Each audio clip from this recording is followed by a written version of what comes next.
আমরা সবাই কোনো না কোনো অনুষ্ঠান বাড়িতে মাছের পাতুরি খেয়েছি। সেরকম এই পাতুরি খুব সহজে মাত্র কয়েকটি উপকরণ দিয়ে বাড়িতে বানিয়ে ফেলা যায়। দেখুন, একদম অনুষ্ঠান বাড়ির মতোই হয়েছে পাতুরি। তাহলে চলুন দেখে নিই রেসিপিটি।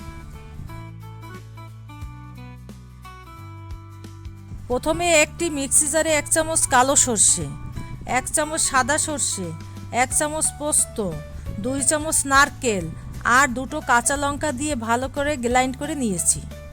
মশলাটি তৈরি করেছি 4 পিস মাছের জন্য। মিক্স করার আগে একটু নুন দিয়ে নিয়েছিলাম যাতে সর্ষেটা তিতে না লাগে। আমি এখানে রুই মাছ নিয়েছি, আপনারা আপনাদের পছন্দ মতো মাছ নিতে পারেন।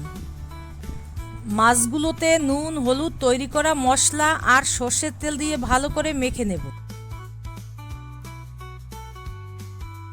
আমি একটু চিনি দিয়েছি, আপনারা চাইলে নাও দিতে পারেন।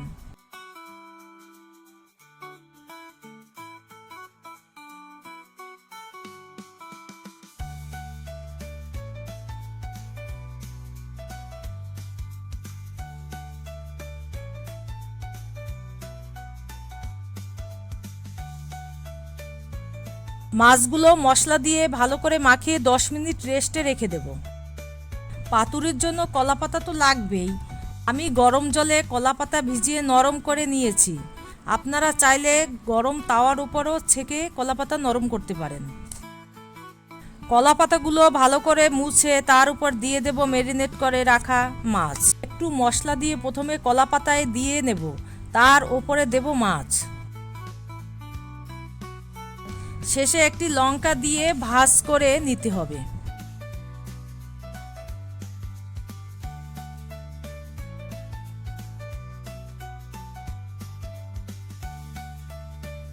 কলা পাতাগুলো ভাজ করার পরে সুতো দিয়ে বেঁধে নেব যাতে ভাজার সময় খুলে না যায়।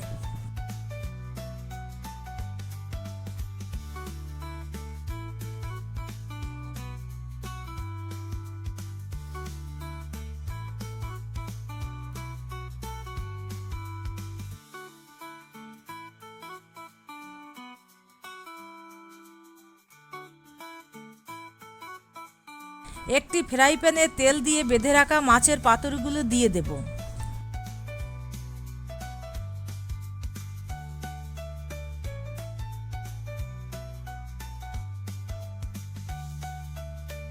পাতুরিগুলো ঢাকা দিয়ে 20 মিনিটের মতো লো আঁচে রেখে দেব। মাঝে মাঝে ঢাকনা খুলে উল্টে দিতে হবে।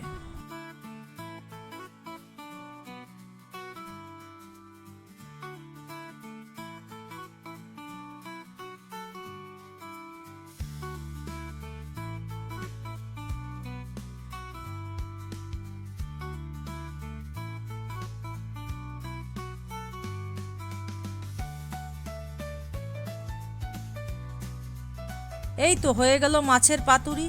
এবার গরম গরম ভাতের সাথে পরিবেশন করতে হবে।